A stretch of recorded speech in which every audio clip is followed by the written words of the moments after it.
3 ବର୍ଷ ଧରି ରାହୁଲ ଗାନ୍ଧୀ କାହାକୁ ଭେଟୁ ନାହାନ୍ତି, ଏହା ଦ୍ୱାରା କଣ ଲାଭ ହବ ବୋଲି ଆପଣ ଭାବୁଛନ୍ତି?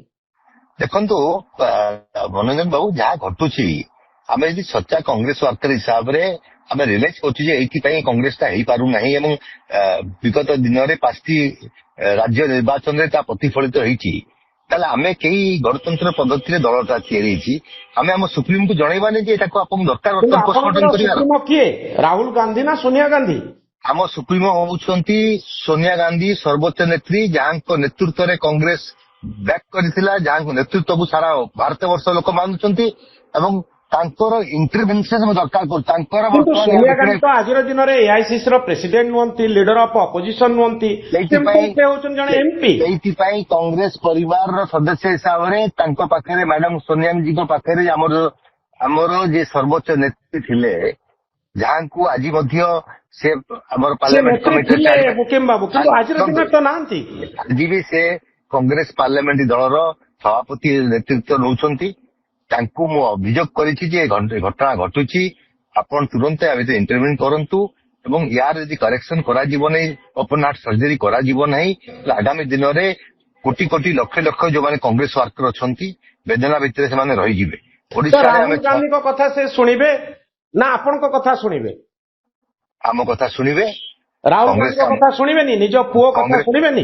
ଯେତେବେଳେ କଂଗ୍ରେସର ଆବଶ୍ୟକତା ହବ, କଂଗ୍ରେସ ରାହୁଲ ଗାନ୍ଧୀଙ୍କ ପାଇଁ ଏକୁଟିଆ କଂଗ୍ରେସ ନାହିଁ ଆଜ୍ଞା।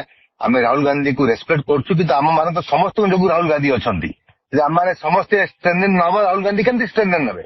ଆମ କଥା ହଉଛି ବର୍ତ୍ତମାନ ଆମେ କେମିତି ଷ୍ଟ୍ରେନ୍ଥେନ୍ ନବା, କଣ କଂଗ୍ରେସର ବିଫଳତା କୋଉଠି ଅଛି, କୋଉଠି ଆମେ କନେକ୍ଟ ହେଇପାରୁନେ।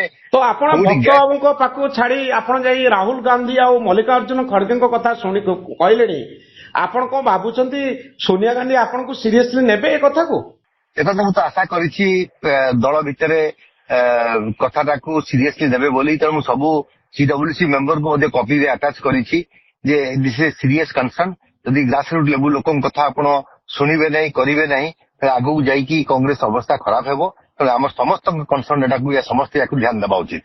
ତ ଆପଣ କଣ ଡିମାଣ୍ଡ କରୁଛନ୍ତି ଯେ ଭକ୍ତ ଦାସଙ୍କୁ ବାହାର କରିଦିଆଯାଉ? ମୁଁ ବିଲକୁଲ ଭକ୍ତ ଦାସ ବିଷୟରେ କିଛି ଡିମାଣ୍ଡ କରିନାହିଁ, କିଛି କହିନାହିଁ। ମୁଁ ତାହେଲେ ତାଙ୍କର ସେ କୋଉ ବ୍ୟାକଗ୍ରାଉଣ୍ଡରୁ ଆସୁଛନ୍ତି ମୁଁ ଖାଲି ଯେତିକି ତାଙ୍କୁ ଲେଖିଛି ଯେ ଆମେ ଗୋଟେ ଡିଜାଷ୍ଟର ହେଲା ଶରତ ପଟ୍ଟନାୟକ କେସରେ, ଯେ ଆମେ 18 ଜଣ ଲିଡରଙ୍କୁ ଆପଣ ଡାକିଥିଲେ ଦିଲ୍ଲୀ, ଆଲୋଚନା କଲେ, ତାପରେ ମନୋନୀତ କାହାକୁ କଲେ ଯେ ଯୋଉ ଲୋକ 6 ଥର ନିର୍ବାଚନ ପରାଜୟ କରିଥିଲା, ଯେପରି ଫର୍ଫିଟ୍ ହେଇଥିଲା, ତାଙ୍କୁ ଆପଣ ଦାୟିତ୍ୱ ଦେଲେ। କଣ ସିଗ୍ନାଲ ଗଲା ଓଡିଶାରେ? କୋଉ ସିଗ୍ନାଲ ଆମେ ଲଢିଲେ? ଆମେ ଦୀର୍ଘହରା ହେଲେ, କଂଗ୍ରେସ ପୁନଶ୍ଚ ହାରିଲା, ସବୁଠୁ ଲୋଏଷ୍ଟ ଭୋଟ 13% ପାଇଲା ଏବଂ ତାଙ୍କର ମଧ୍ୟ ଡିପୋଜିଟ୍ ଫର୍ଫିଟ୍ ହେଲା, ସେ 15,000 ଭୋଟରେ ସୀମିତ ରହିଲେ। ତେଣୁ ମୁଁ କହୁଛି ବରଂ ସେଇ ଜିନିଷକୁ ବର୍ତ୍ତମାନ ଆପଣ ରିପିଟ୍ କରୁଛନ୍ତି। ଜଣେ ଜନତା ଦଳ ବ୍ୟାକଗ୍ରାଉଣ୍ଡର ଲୋକ ଯେ କଂଗ୍ରେସ ଜାଣିନାହିଁ, କଂଗ୍ରେସର ସେକ୍ୟୁଲାରିଜିମକୁ ସେ ଗ୍ରହଣ କରିନାହାନ୍ତି, ସେ ବ୍ୟକ୍ତି ଯେ କୋଶଳ ଆନ୍ଦୋଳନକୁ ଅଗ୍ରାଧିକାର କରି ଓଡିଶାକୁ ବିଭାଜିତ କରିବା ପାଇଁ ଚିନ୍ତା କରିଥିଲେ, ଏ ସବୁ କାର୍ଯ୍ୟକ୍ରମ ଥାଇକି 3-3 ନିର୍ବାଚନ କଣ୍ଟିନ୍ୟୁଅସ୍ ପରାଜୟ ହେଇଛନ୍ତି। ତା ଆଗରୁ ମଧ୍ୟ 2 ଥର ନିର୍ବାଚନ, 6ଟି ନିର୍ବାଚନରୁ ଗୋଟେ ଜିତିଛନ୍ତି, ମାତ୍ର 5ଟା ନିର୍ବାଚନ ଏହିପରି ବ୍ୟକ୍ତିକୁ ଦାୟିତ୍ୱ ଦେବେ, କଂଗ୍ରେସ ଆଗକୁ ଯିବ କେମିତି? ତା ଇନ୍ସାନ୍ସ ଆପଣ ନୂଆପଡ଼ାରେ ଦେଖନ୍ତୁ। ତାଙ୍କ ନିର୍ବାଚନ ମଣ୍ଡଳୀରେ ଆମେ 83,000 ଭୋଟରେ ହାରିଲେ, ପିସି ସଭାପତି 26 ଦିନ ଟାଇମ ଦେଲା ପରେ। ତେଣୁ ଆମେ ଯୋଉଟା ସତ୍ୟ ତାକୁ ଗ୍ରହଣ କରିବାକୁ ବାଧ୍ୟ।